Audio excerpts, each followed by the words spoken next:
Bonjour, bienvenue dans Point de vue, l'émission où l'on débat de l'actualité. Posez vos questions, réagissez, nous répercutons vos commentaires en direct. L'actualité, c'est la fin des voitures à essence à Paris. Foi d'Anne Hidalgo, ce sera pour 2030 et ça ne plaît pas à tout le monde, loin de là. C'est dans moins longtemps, dans 2 mois, chez les Républicains, l'élection de leur président. Sur le papier, Laurent Wauquiez a déjà gagné, mais la bagarre au sein de la droite ne cesse de s'amplifier. On va en parler. Mélenchon, Valls, les 2 hommes politiques risquent un jour d'en venir aux mains. C'est tous les jours que le patron de la France Insoumise provoque l'ancien Premier ministre, on verra sur quoi. Et Jean-Luc Mélenchon, encore lui, qui s'en prend aussi au drapeau européen. L'adepte des hologrammes, il voit une apparition de la Vierge, c'est sa nouvelle croisade. Bonjour Olivier Duhamel. Bonjour.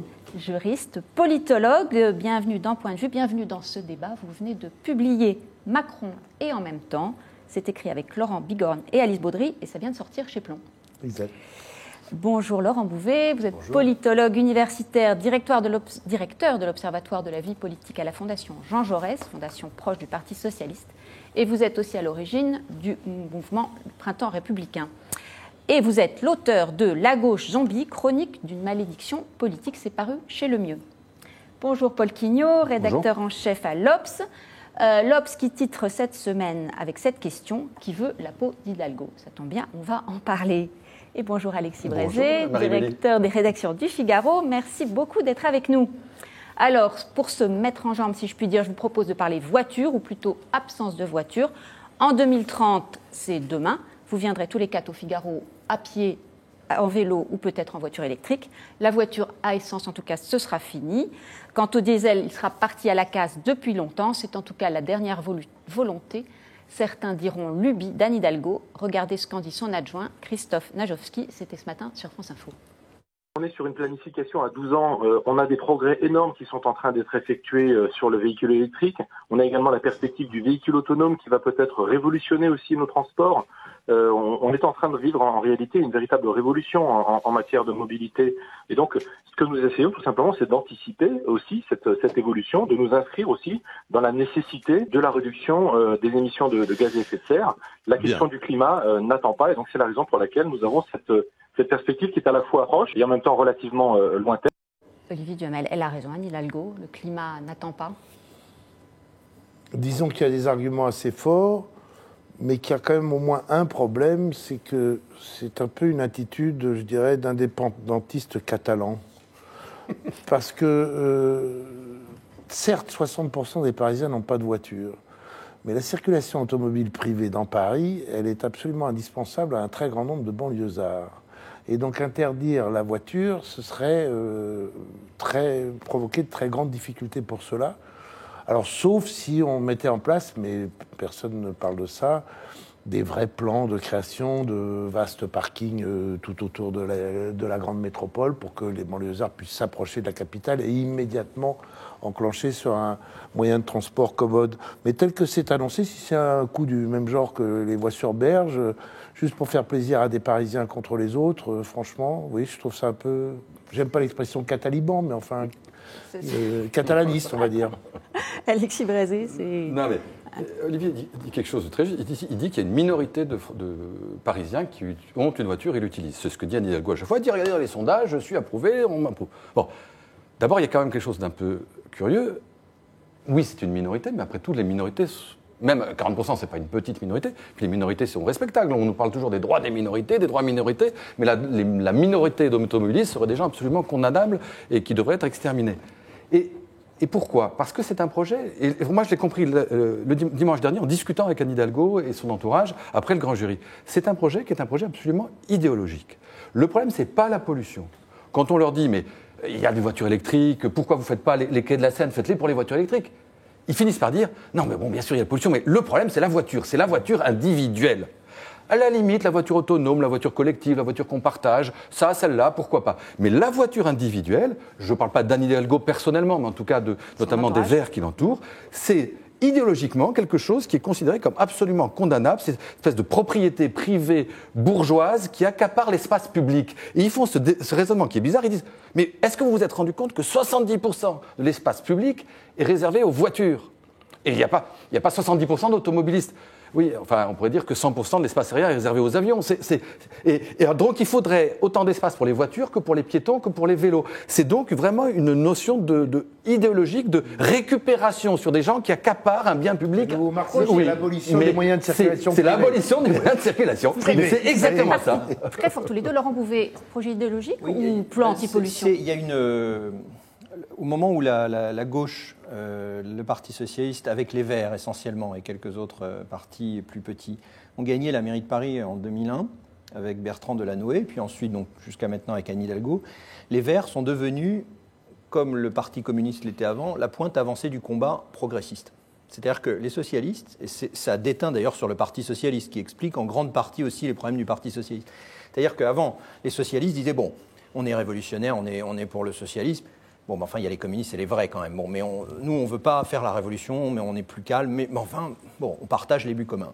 Fin du communisme, mur de Berlin, arrive la question écologique, qui devient, pour la gauche, le grand progrès du XXIe siècle.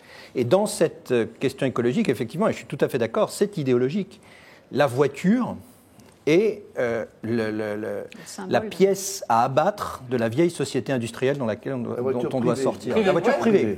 Mais la voiture privée. Vous faites un peu fi quand même du problème de la pollution. Non, parce que le problème de la pollution, il y a eu un rapport il y a 2-3 jours d'Airparif, Airparif, c'est un organisme indépendant, mais c'est un organisme qui n'est pas éloigné de la mairie de Paris. Bon, ce n'est pas un organisme, par exemple, du Conseil régional d'Île-de-France qui serait contre la mairie de Paris. Pourtant, ces conclusions sur les voies sur berge expliquent que sur les voies sur berge, la pollution a diminué. Ah oui, il n'y a plus de voitures. Évidemment, il n'y a plus de voitures. Mais qu'elle s'est reportée. Et quand on explique ça, moi j'ai ce débat très souvent, avec des gens qui sont pour les mesures anti-voitures, je leur dis, mais le report de la pollution montre que ce n'est pas un problème de pollution. C'est ce que disait Alexis Brézé. Par exemple, il n'y a pas de covoiturage sur les voies sur berge.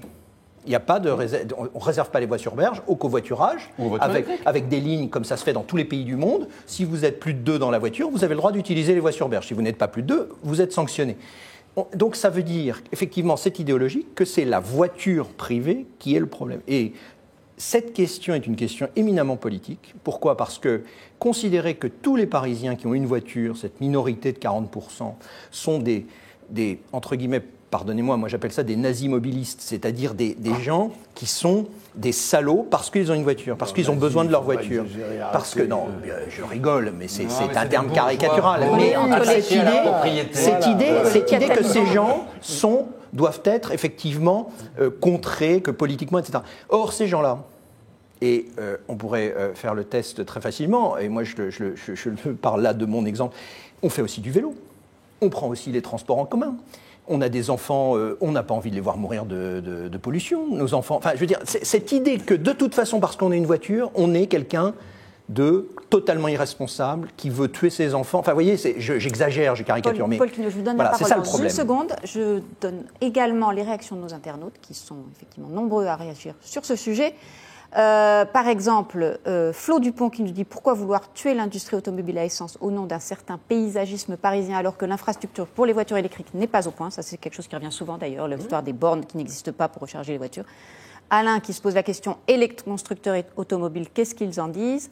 Et Sandrine Van de Castel, Paris est devenu une belle cata pour ceux qui viennent de l'extérieur y travailler. On rejoint la problématique des personnes arrivant de banlieue. La maladie du stress au travail est pire que la pollution. Paul Quignot, l'Obs, on le disait, fait sa couverture sur Anne Hidalgo, justement. Qui veut sa peau ? C'est quoi la réponse ? C'est une partie ça a été dit là précédemment, c'est une partie effectivement, ce qu'on appelle aussi le lobby automobile. On parle de l'Automobile Club de France, et effectivement, c'est tous les gens qui refusent d'imaginer que la révolution en cours autour de la voiture électrique et des futurs modes de transport peut être une opportunité. C'est là où je trouve qu'on a un petit peu évacué trop vite tous les arguments autour de la pollution, qui est quand même réelle. Et de ne pas considérer comme une chance le fait de pouvoir changer de modèle et d'inciter les constructeurs automobiles, parce qu'évidemment qu'ils ne sont pas d'accord aujourd'hui, mais ils n'étaient pas d'accord non plus il y a 10 ans, et que si on les écoute, les choses ne changeront jamais. Et les mêmes qui râlaient il y a 10 ans quand Bertrand Delanoë, ou il y a 15 ans, a fait les couloirs de bus, les taxis râlaient, je pense que les taxis sont aujourd'hui les premiers satisfaits de ce qui a été fait. Donc je trouve que le côté un petit peu comme ça, on dit plus de voitures en 2030, il y a un petit côté utopique. je trouve que c'est aussi les utopies qui parfois font avancer les choses en politique. Et par ailleurs, on ne peut pas d'un côté applaudir quand François Hollande signe l'accord sur de la COP21 et de râler quand Anne Hidalgo propose une mesure qui est d'une certaine manière une concrétisation de cet accord-là. Contradiction, Oui, effectivement, Laurent Bouvet. c'est pas, la critique, c'est pas parce qu'on considère que la politique choisie par Anne Hidalgo d'aller directement, frontalement contre les automobilistes, de les prendre comme cible et de faire des mesures extrêmement... C'est pas si frontal que ça, c'est dans 30 non, ans. je parle à la fois des voies sur berge, de cette annonce, etc. Ça réduit pas, Air Paris le dit, ça ne réduit pas la pollution, ça déplace la circulation, c'est un autre organisme, Citadine, qui contrôle la circulation et les bouchons en Ile-de-France. Ça, Laurent Bouvet, on peut imaginer que si une mesure aussi radicale est prise, on peut imaginer qu'il y a des gens qui basculeront quand même de la voiture à essence à la voiture électrique. Mais là, je parle de la manière dont c'est fait aujourd'hui. Et Citadine mesure le nombre de bouchons qui a augmenté depuis que le centre de la métropole, compte tenu de la manière dont est organisé le réseau routier et les difficultés du réseau des transports publics qui est saturé en attendant le métro du Grand Paris, etc. Donc on a mis un peu la charrue avant les bœufs, si vous voulez.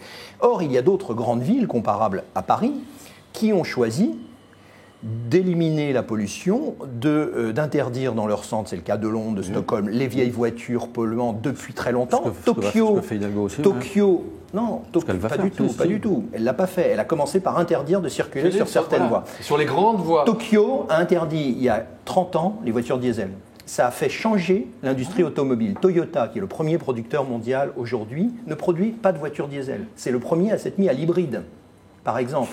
Donc là, on a des effets industriels qui sont des choix qui, aujourd'hui, sont des choix qui apparaissent comme, avec Paris seul, pas le Grand Paris, pas la région Île-de-France, pas avec l'État, pas en concertation, Madame Hidalgo seule, les villes-mondes, sa petite ville de 2 millions d'habitants, Paris, entourée par son périphérique, ville-monde qui va imposer sa loi à l'industrie automobile, etc., ça n'a aucun sens. Donc c'est ça qui est critiquable. C'est pas l'objectif final. C'est pas l'objectif Vous avez final. entendu Carlos Ghosn expliquer qu'il mettait la priorité absolue sur la fabrication électrique. C'est ce que j'allais dire. Ça fait 10 ans. Donc c'est pas contre le lobby c'est pour ça que c'est pas juste. Ça fait 10 ans la que présentation Renault a choisi. à dire qu'il y a le lobby automobile qui a Non, ça n'a pas de sens. C'est pas vrai. Carlos Ghosn a donné une grande interview au Figaro il y a 8 jours pour dire dans 5 ans, 50% de notre gamme, pas des véhicules qu'on vendra, mais de notre gamme sera électrique. Donc lui, il y a intérêt. Mais encore faudrait-il prendre... Manifestement, ils l'ont fait après les Japonais. Prendre des mesures incitatives, c'est tout à fait bien. Le problème, c'est qu'on prend des mesures d'interdiction. On pourrait inciter. Je le répète, si aujourd'hui on disait les voies sur berge entre l'ouest de Paris et le centre de Paris sont réservées pas au vélo, mais aux voitures électriques, ça inciterait les habitants notamment de l'ouest de Paris à s'équiper en voitures électriques. Là, on a choisi de les mettre des vélos. Et on va se rendre compte qu'il y a quand même très peu de gens qui se promènent sur les quais en vélo toute la journée. C'est pas vrai. Les voitures électriques, ceux qui ont des voitures électriques, ils sont dans les embouteillages avec les autres. C'est débile, c'est débile. Mais il y a un argument avec lequel je ne suis pas d'accord, c'est quand vous disiez tout à l'heure que ce n'est pas l'objectif qu'on refuse. Je ne parle pas de vous, mais je pense qu'il y a un certain nombre de gens qui refusent l'objectif auquel veut arriver sur la pollution. Personne n'est pour la pollution. Non, qui est pour la pollution? Mais en tout cas, si on les écoutait, rien n'aurait bougé depuis 20 ans. Et c'est là où je trouve que, encore une fois, le fait de mettre la barre très haut, ça permet de faire bouger les curseurs et d'avancer. Il y a des adversaires plus bêtes que les autres. Ça, c'est fort possible. Ça existe en politique. Mais tout le monde n'est pas, justement, à refuser.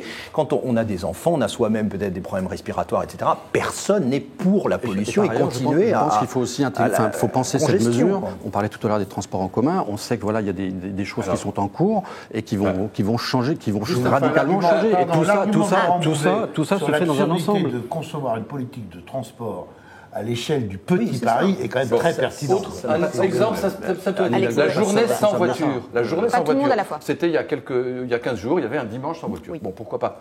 Pourquoi est-ce que les transports en commun ne sont pas gratuits? Ça, je suis complètement d'accord. C'est débile. Oui, complètement d'accord. Et c'est rare qu'Alice Brézé préconise une mesure semi-gaucho quand même. Comme quoi, c'est... Tout arrive. Alors, toujours des réactions sur Florian qui nous dit « La voiture dans la tête des progressistes représente l'ancien monde, sale, bruyante, pleine de négativité, comme l'a très bien montré Philippe Meuret. » Flo Dupont qui revient. Il nous dit qu'Anne Hidalgo veut faire de Paris une ville comme Venise ou Amsterdam sans avoir la contrainte des canaux, mais la contrainte des distances avec le risque gréviste des transports en commun. Et Serge Fatelet, je ne vois pas les Parisiens partir en week-end avec une voiture électrique et mettre 18 heures pour aller à Honfleur ou ailleurs. La question du jour du Figaro, en tout cas, là aussi, une large majorité, à 64% d'internautes défavorables à l'interdiction de la voiture à essence dans Paris. C'est pour le moment le score obtenu par notre question du jour. Les Républicains, l'élection à la présidence du parti, c'est dans 2 mois, le 10 décembre prochain. Laurent Wauquiez, on le sait, est le super favori, mais il n'a pas, on le sait aussi, que des amis. Parmi les adversaires déclarait le chiracien Jean-Louis Debré. L'ancien président de l'Assemblée nationale flingue à tout va. Écoutez-le, il parle de Laurent Wauquiez. Le gaullisme, hélas, est parti avec le général de Gaulle et avec ses compagnons. Il n'a pas à revendiquer d'être le fils spirituel d'un tel ou un tel. Laissons les discours parler à la place des professions de foi. Alexis, Laurent Wauquiez, c'est le bon homme à la bonne place pour les Républicains. Aujourd'hui, c'est le seul. Alors, de toute façon, il faudra bien que... Je pense, au fond, que toutes ces critiques... de plein de gens qui ne supportent pas Laurent Wauquiez, notamment pour des raisons historiques ou de personnalité, qui estiment qu'il n'est pas fiable, et ça, n'ont pas une immense importance. Si ça marche... Enfin, pour Jean-Louis Debré. Non, mais c'est ça, je ne pense pas. La question, elle n'est pas là. La question, c'est est-ce que Wauquiez va réussir à reconstruire et à recréer un lien avec les électeurs. Et cette question, elle est liée, m'en semble-t-il, principalement à qu'est-ce qui va se passer du côté de Macron. Est-ce que Macron va réussir, et auquel cas il n'y aura plus d'espace pour Laurent Wauquiez pour longtemps? Est-ce qu'il va y avoir un reflux? Est-ce qu'à ce moment-là, Wauquiez sera capable d'être le réceptacle de ce reflux? Après, ce que disent Pierre, Paul, Jacques, moi j'ai quand même connu l'époque où on disait facho Chirac, l'époque où on disait Sarkozy sectaire, Sarkozy l'homme seul, c'est pas ça qui compte. Où on est en situation et on essaie de faire venir un électorat, et les dirigeants, ils suivent toujours. Le problème, c'est pas les dirigeants, c'est les électeurs. Oui, moi je nuancerais un peu sur est-ce que même si Macron réussit, qu'il y a une partie des Républicains qui vont vers Macron pour des raisons économiques, hein, on voit bien les discussions sur le budget où Bruno Le Maire, le ministre de l'économie, interpelle ses anciens camarades de la droite en disant on fait les mesures que vous avez toujours demandées. Bon, on voit bien que le jeu est... Mais c'est pas là-dessus que Laurent Wauquiez peut se construire un espace politique. C'est sur des questions qui ne sont pas précisément économiques et sociales. C'est les questions du conservatisme, de manière générale sociale, des questions de mœurs, etc. Et puis les questions qu'on appelle identitaires.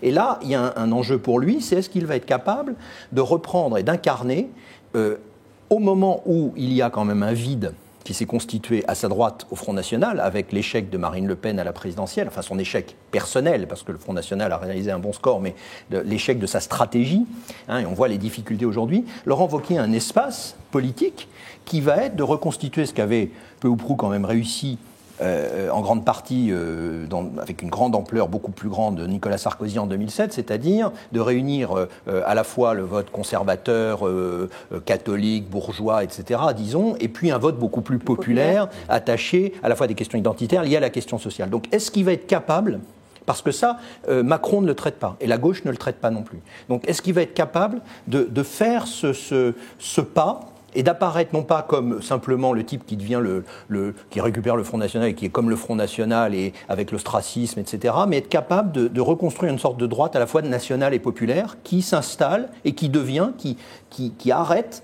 l'épisode historique du Front National en France et qui redevient un grand parti sur la droite. Ça, c'est son enjeu. Sur ce positionnement, Olivier Duhamel, quand Sens Commun évoque une plateforme possible avec Marion Maréchal Le Pen, tout ça, c'est une épine pour Laurent Wauquiez?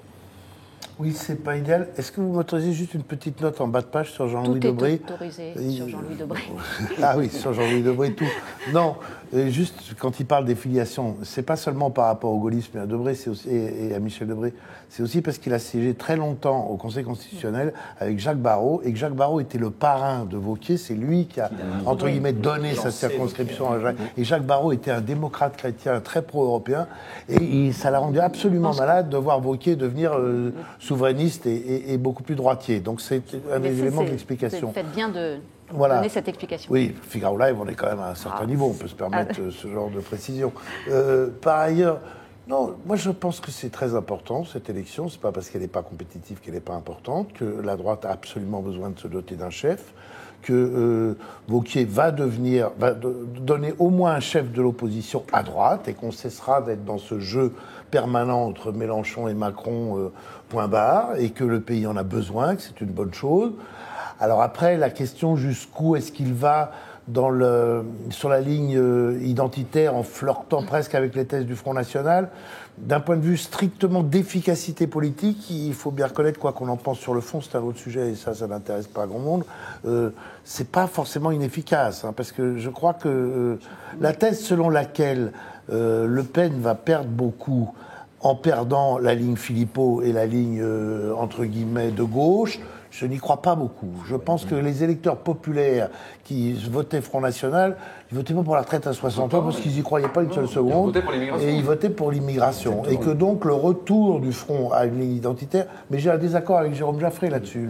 Le retour à une ligne identitaire ne va pas lui faire perdre et que du coup, que Wauquiez aille sur ce terrain-là pour essayer de la contenir. En tout cas, ça a du sens comme stratégie politique. Donc deux choses. Un, ça donne un chef de l'opposition et un chef qui est déjà prétendant à la prochaine présidentielle. Et deux, une ligne politique qu'on peut ne pas aimer, mais qui ne sera pas forcément dénuée d'efficacité. Paul Quignot. Ça a du sens de son point de vue, mais c'est quand même un peu risqué parce que, ça ne va pas lui permettre de rassembler au sein de sa famille politique. S'il est effectivement sur cette ligne identitaire dont parlait Laurent Bouvet, je suis d'accord, c'est son espace politique. Mais on voit bien qu'il va quand même avoir un mal de chien à rassembler ses amis autour de cette ligne-là. Qu'est-ce qui se passera après son élection dans les 2 ans qui viennent, on n'en sait rien. Mais en tout cas, il y aura des tensions. Et d'une certaine manière, ça signera la fin de ce que devait être l'UMP à un moment, c'est-à-dire ce grand parti de la droite et du centre. Et donc, du coup, est-ce qu'il y a des petites entités, des petits satellites de l'UMP qui pourraient être tentés de s'en aller? C'est pas sûr du tout non plus, mais ça, en tout cas, ça sera un petit peu chaud à l'intérieur. Et au-delà de l'appareil et de ses amis à l'intérieur des Républicains, c'est pas non plus nécessairement une ligne qui rassemble l'électorat de droite. C'est ça, la vraie. Justement, sur ce point, juste, il y avait Christian Estrosi qui a écrit un courrier au secrétaire général, à Bernard Accoyer, en disant maintenant, il faut exclure ceux qui ont entretenu le doute sur leur positionnement par rapport au Front National. Ça fait mal, ça ou pas? Non, mais on en revient toujours, c'est la question de ses amis. Est-ce qu'il va rassembler ses amis? Je pense qu'aujourd'hui, il n'a pas d'amis. Il n'a quasiment pas. Le jour où il sera patron des Républicains, il aura déjà un peu plus d'amis. Et on verra que Mme Portelli, Maël de Caland, Daniel Fasquelle, plein de gens ont envie de participer. Ça sera le début. Mais il aura encore contre lui les gros poissons, il aura contre lui Bertrand, Pécresse, Estrosi. Et puis si ça marche, la stratégie dont on vient de parler, c'est-à-dire d'aller essayer de faire revenir notamment cet électorat populaire, à ce moment-là, les amis reviendront. Les ponts ne sont pas coupés. Mais jamais. Les Sarkozy, il n'avait pas d'amis. Puis un beau jour, il a eu des amis. Si cette stratégie marche, il aura des amis. Si cette stratégie ne marche pas, tout le monde dira c'est un horrible droitier, il faut le jeter à la poubelle. Et c'est l'heure est venue de Xavier Bertrand, populaire et modéré, ou de Pécresse, efficace et gaulliste. Mais ça, on verra. Mais dans une bien moindre mesure, le Figaro lui-même sera plus ou moins indulgent, selon que ça marche ou pas, ce qui est normal. Mais le Figaro jugera au résultat. Voilà. Mais c'est évident. Ouais. Si ça marche, mais c'est normal. Un homme politique, mais je dis que c'est normal. C'est pas par amour. Vous attendiez à une flèche, il n'y a pas de flèche. S'il fait bien le job, on dirait qu'il fait bien le job. S'il ne le fait pas, on dirait qu'il le fait mal. Mais est-ce que ce n'est pas relativement sain que la partie, on dit la mort de l'UMP, vous avez dit la fin de l'UMP, c'est tout à fait vrai. Est-ce que ce n'est pas relativement sain que la partie ex-UDF, la partie centriste, centre-droit, la partie de cette sensibilité-là, pour pas aller chez Macron, après tout, ils sont d'accord, ils sont beaucoup plus d'accord, cette partie-là, avec Macron qu'avec Wauquiez. Donc, que des gens du Parti Socialiste qui sont devenus des sociolibéraux et que des gens ex-UDF, etc., qui sont des pro-européens modérés rejoignent Macron, c'est sain aussi, je veux dire, parce qu'il y aura qui rejoint Macron. Oui. Si Macron ça marche, elle restera du côté de Macron. Et si Macron ça marche pas, elle reviendra et on aura le RPR avec un petit UDF. Voilà. Et ça sera très bien et tout le monde sera content. Voilà. Alors sur ce point, je vous propose justement d'écouter sur la question de faut-il exclure, pas exclure, Jean-Louis Debré et Maël de Caland. Moi je ne comprends pas un parti qui veut rassembler et qui exclut. Il y avait une solution beaucoup plus simple, c'est de ne rien dire. Est-ce que celles et ceux qui sont partis vers les constructifs auraient repris leur adhésion aux Républicains? Non. Je ne me résigne pas à voir les Républicains se rabougrir sur une seule des traditions de la droite. Ça a toujours été la grande maison dans laquelle toutes les traditions de la droite étaient représentées. La droite la plus conservatrice et une droite moins conservatrice. Une droite libérale que j'incarne et une droite qui est de plus en plus socialiste à certains égards sur le plan économique, dans laquelle se reconnaît manifestement Laurent Wauquiez. Tout le monde doit rester dans les Républicains. C'est peut-être pas le plus important, mais en tout cas, c'est un peu le sparadrap du capitaine Haddock, cette affaire d'exclusion, pas exclusion. Oh, c'est une blague, chacun se renvoie le truc. Les constructifs veulent se faire exclure pour ne pas être les traîtres, et les Républicains veulent qu'ils s'en aillent pour ne pas être les méchants qui excluent. C'est quand même une plaisanterie. Juste, on peut dire un mot du sondage. On va en parler. Ouais. On va en parler. Le sondage que l'Institut Odoxa et Dentsu fait pour le Figaro, sondage qui dit que finalement, et France Info, les sympathisants, les Républicains sont très majoritairement en faveur de voter Laurent Wauquiez à 78%, c'est ce qu'on voit à l'écran. On parle bien des sympathisants LR, là. Les mêmes sympathisants qui sont à 64% favorables à l'exclusion des LR qui se seraient trop rapprochés d'Emmanuel Macron. Voilà, ça fait partie de... Quand on le demande aux Français en général, on dit est-ce qu'il faut les exclure ou pas les exclure, ils disent il faut plutôt les exclure. Pas par détestation, simplement parce que ils sont avec Macron, c'est plus simple. Je ne suis pas sûr, les gens répondent gentiment au sondage, mais je ne suis pas sûr que ça soit l'exclusion. L'exclusion. Non, mais c'est intéressant parce que quand on était exclu du Parti communiste dans les années 50, c'était les témoignages de tous ces gens qui sont partis ou qui ont été exclus après 56, Budapest, etc. Et on les traitait de hyènes aussi. Et puis les gens, c'était une rupture dans leur vie. C'était un moment extrêmement difficile à vivre parce qu'on perdait des amis, Aujourd'hui, on est dans un parti, on sort d'un parti, on n'a pas pris sa carte, puis on la reprend juste avant le congrès. Mais tout ça n'a plus aucune importance. Tout le monde s'en fout. Il y a cette nouvelle politique dont on parle beaucoup, etc. Elle existe, elle n'existe pas. Mais il y a quand même quelque chose qui est sûr, c'est que le rôle des partis, leur statut, leur importance dans la société, la manière dont les gens les regardent, tout ça, c'est vraiment complètement terminé. Quand on regarde le baromètre de Cevipof chaque année, les partis sont avec les médias, tout en bas, sur la confiance. C'est vraiment des institutions qui n'ont plus de Le meilleur exemple du discrédit des partis, c'est que quand des gens osent faire ce qu'ont osé faire Manuel Valls et Benoît Hamon, c'est-à-dire se présenter à une primaire d'un parti et après quitter ce parti. C'est quand même une chose inimaginable de trahison, d'hypocrisie, de rouerie, tout ce que vous voulez. Et pourquoi est-ce que ça n'a pas plus scandalisé que ça ? Eh bien parce que l'objet parti est tellement rejeté que se comporter de façon épouvantable avec un objet qu'on rejette, c'est pas si grave. Vous voyez, vous êtes juste, pardon, Paul Quignot, les réactions des internautes rejoignent ce que vous dites. Nicolas Sargos, je ne m'intéresse plus assez à la politique française pour avoir une opinion intéressante sur le sujet. Oui. Et si nous avions un vrai parti libéral, je m'y intéresserais sans doute de nouveau. Georges Jacques, on a tourné la page, tous ces politiciens de politique politicienne, c'est fini. Le monde a changé, ce système est au bout de la Ve République qui vit ces dernières années. Paul Quignot. Non, sur les partis, ils sont effectivement démonétisés. Il ne faut pas s'en réjouir, parce que je pense que ça fait partie des piliers de la vie démocratique. Et deux, dans l'occurrence, si on revient à l'élection de Laurent Wauquiez, elle est importante, parce que en fonction, et Alexis Brézet en parlait tout à l'heure, en fonction de la réussite ou non de Macron, y compris peut-être même le Parti socialiste, mais les Républicains ont évidemment auront un rôle important à jouer. Et le parti retrouvera ses muscles et sa vraie fonction. Donc je ne jetterai pas les partis comme ça aussi rapidement. Et encore une fois, je voudrais juste revenir sur votre sondage. C'est un sondage de sympathisants. Je pense que, je l'ai déjà dit tout à l'heure, mais c'est pas la même chose, les sympathisants et l'électorat de droite.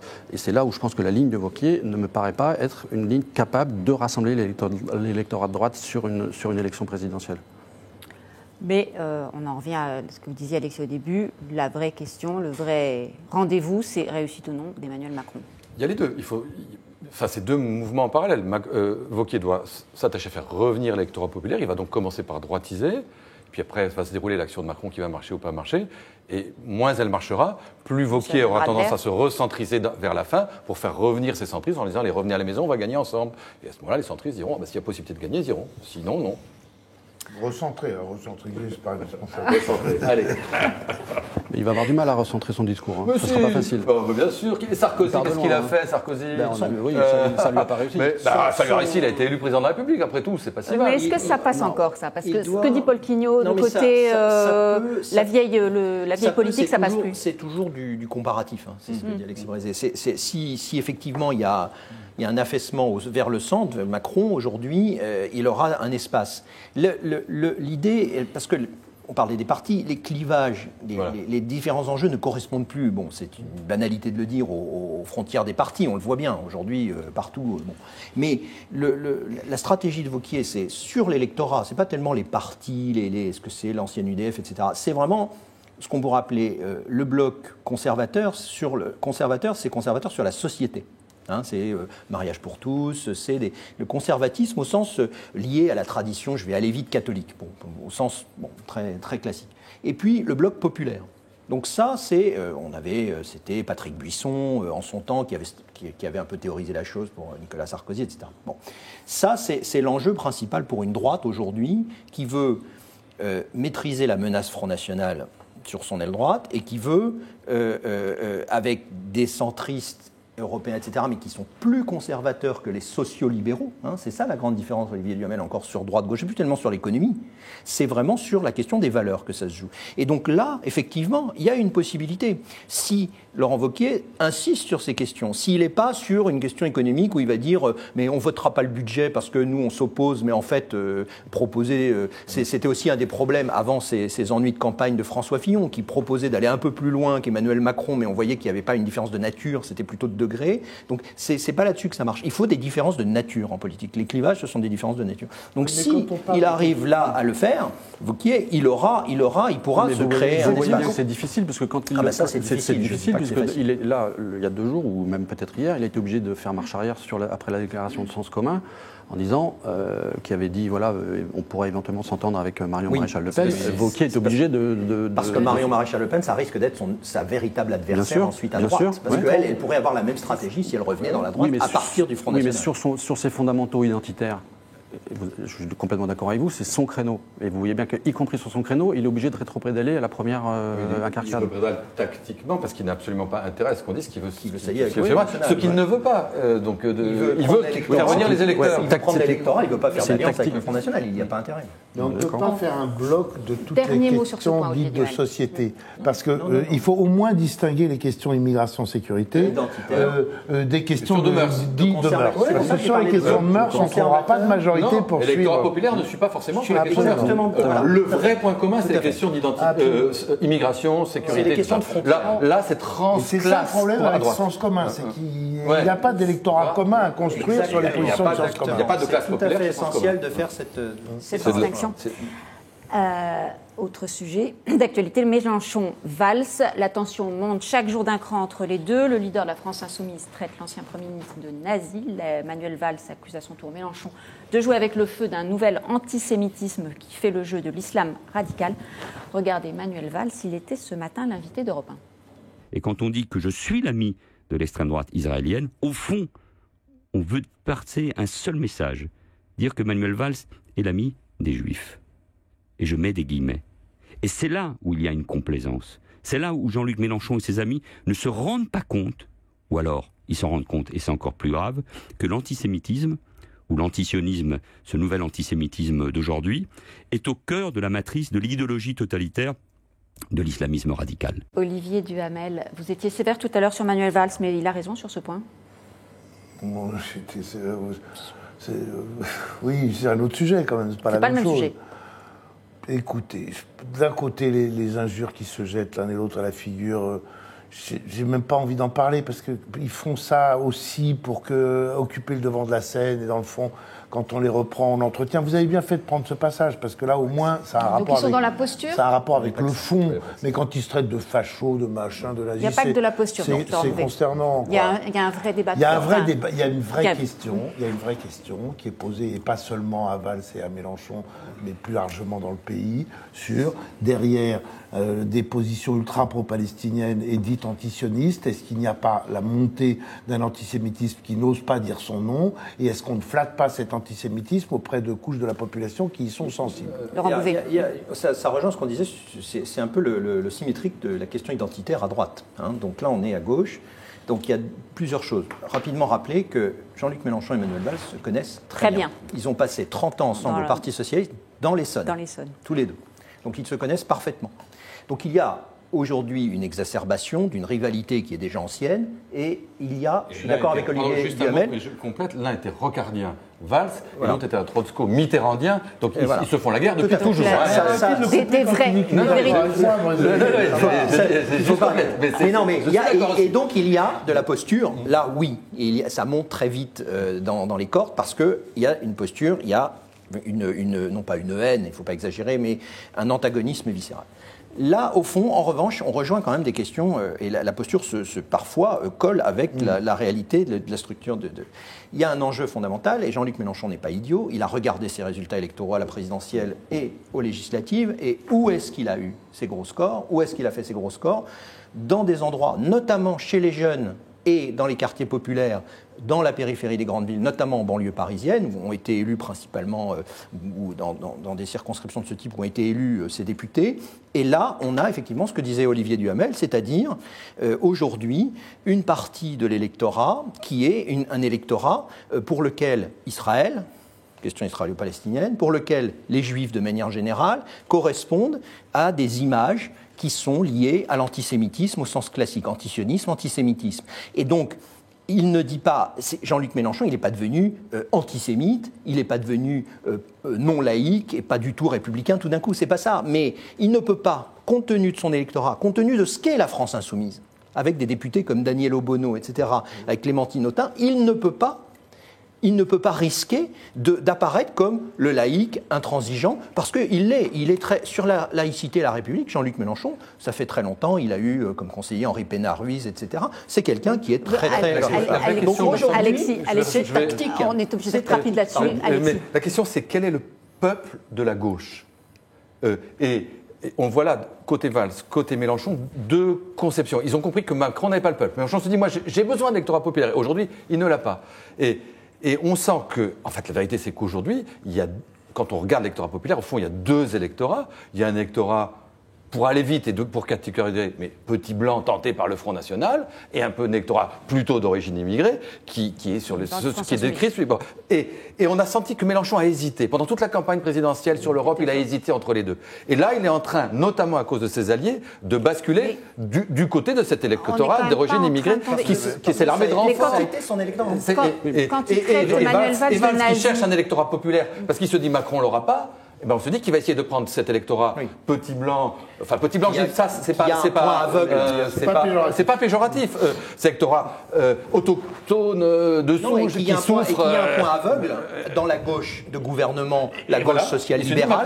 Il y a un point aveugle sur ces questions d'identité, de rapport à la nation, de rapport à la frontière, de rapport à la place de la religion dans la société, notamment il doit quand même se sentir bien seul. C'est là-dessus que Manuel Valls essaie. La gauche, ni d'ailleurs aujourd'hui Macron, n'ont trouvé le moyen de lui parler d'une autre façon que le Front National. Or, il faut lui parler et le respecter, mais d'une autre façon.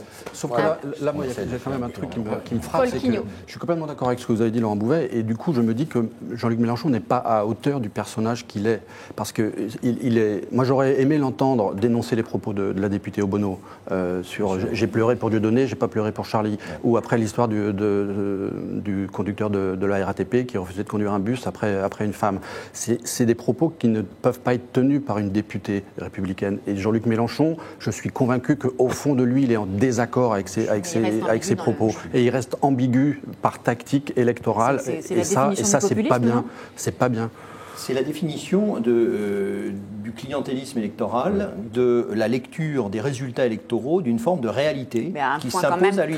Sauf qu'il y a des sujets sur lesquels ça ne devra pas être... Il a une logique qui peut paraître cynique, mais en politique ça existe, qui est d'un réalisme cru il ne peut pas désavouer Daniel Obono, malgré ses propos très, enfin, tout à fait, ça a été dit, inqualifiable, hein, c'est choquant. Hein. Il ne peut pas la désavouer. Il se tait. Il ne va pas lui dire bravo Daniel, c'est super, vas-y, continue. Certainement pas. Mais il se tait. Vous vous rendez compte à quel point c'est sexiste? Je vais dire quelque chose qui va choquer tous mes amis.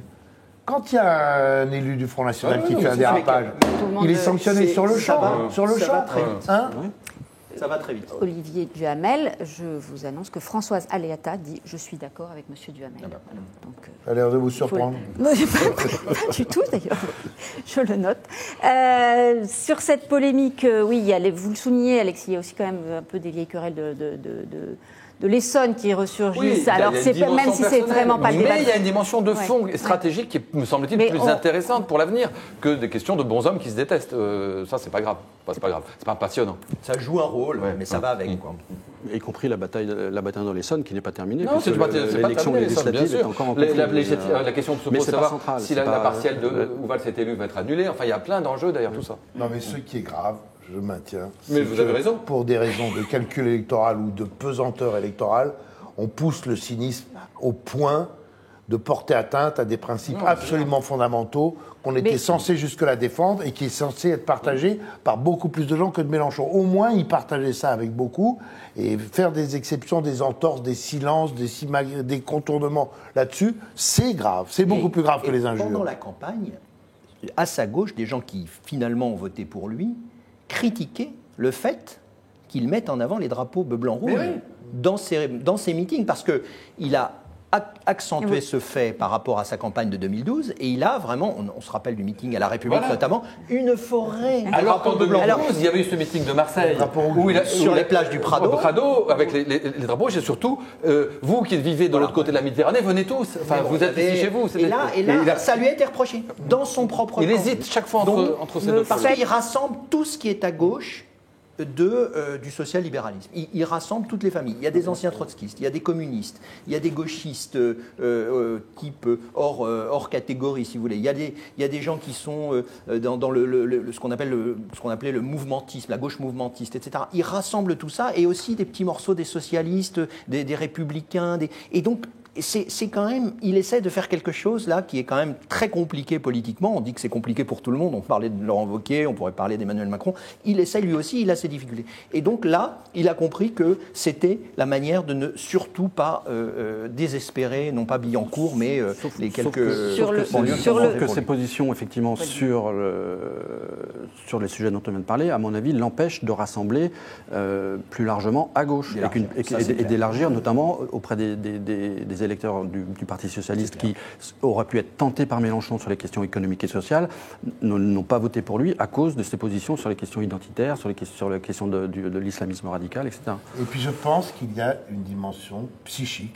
C'est un personnage devenu assez largement mégalomane et qui, justement, quand on le cherche et quand on le critique, s'enfonce dans son erreur. Regardez par exemple son comportement vis-à-vis du Venezuela aujourd'hui. Il dit, quelles que soient les critiques que j'aurai à faire, je ne les ferai pas parce que vous me demandez de les faire. Je ne les ferai pas parce que l'ennemi, c'est l'Amérique. C'est la même chose, là. Il trébuche un peu, il commet une erreur, on vient le pointer là-dessus, et bien justement, non, jamais. Et ça, c'est vraiment une dimension qui compte dans l'explication. Alors, vous évoquiez les drapeaux, meetings et tout ça. C'est une autre polémique qu'il a allumée, Jean-Luc Mélenchon. Il réclame en vain le retrait du drapeau européen de l'Assemblée nationale. Emmanuel Macron entend, lui, le graver dans le marbre à la présence de ce drapeau. Dernier argument en date avancé par Jean-Luc Mélenchon, les 12 étoiles sur fond bleu seraient inspirées d'un symbole religieux, celui de la couronne de Marie.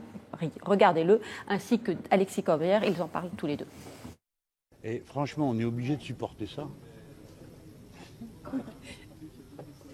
Non mais attends, c'est la République française ici, c'est pas la Vierge Marie là.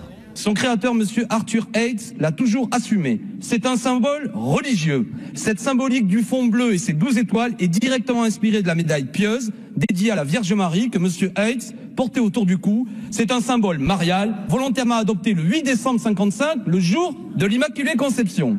Pourtant, plus que jamais, nous avons besoin de laïcité et n'importe que les symboles présents dans cette assemblée soient conformes à cette volonté qui nous rassemble. Oui, laïcité. Alexis Brézé, ça vous fait... Il redécouvre la laïcité, là. Oui, mais ça dit, objectivement, il a raison.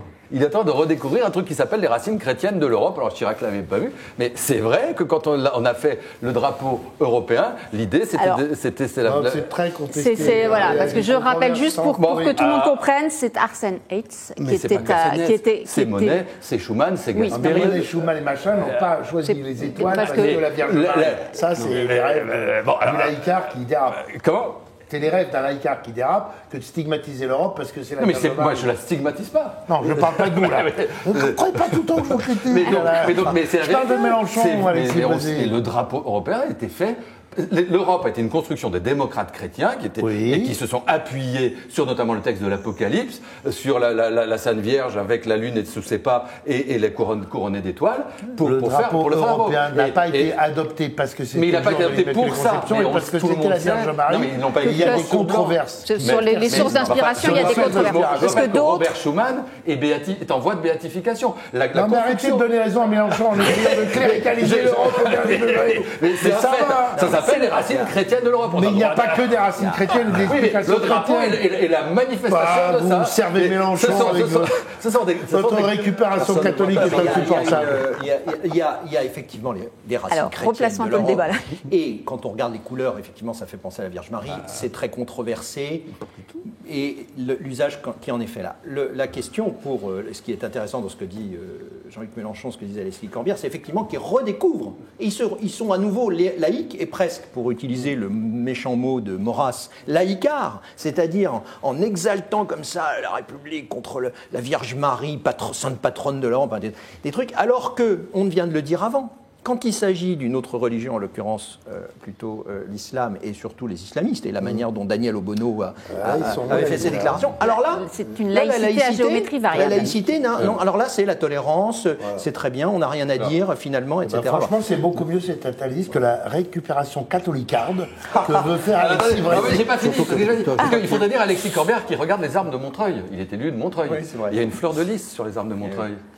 C'est catholique et royal. À mon avis, le prochain. Et Marseille, c'est quoi le drapeau de Marseille? Une croix bleue. Et la République, c'est quoi ça? Charles Péguy, la République, notre royaume de France. Et notre royaume de France, pourquoi? Ce qui est important, c'est notre. C'est-à-dire que nous sommes tous, les héritiers de cela. Amen.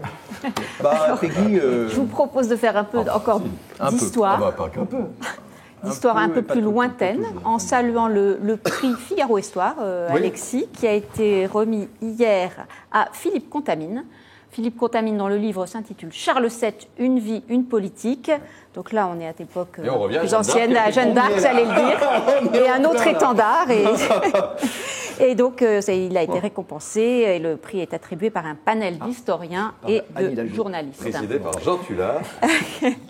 Eh bien, merci beaucoup, merci à tous les quatre, mais restez avec nous, parce que nous allons retrouver dans un instant Ariane Lecoeur qui va nous présenter un focus sur les supermodèles. Alors, qui sont les supermodèles? Ce sont les top modèles des années 90. Elles sont aujourd'hui femmes d'affaires, mères de famille, et elles font encore rêver les marques et exploser Internet. Merci encore et on retrouve Point de vue demain pour une nouvelle édition présentée par Guillaume Roquette. Merci à tous les quatre.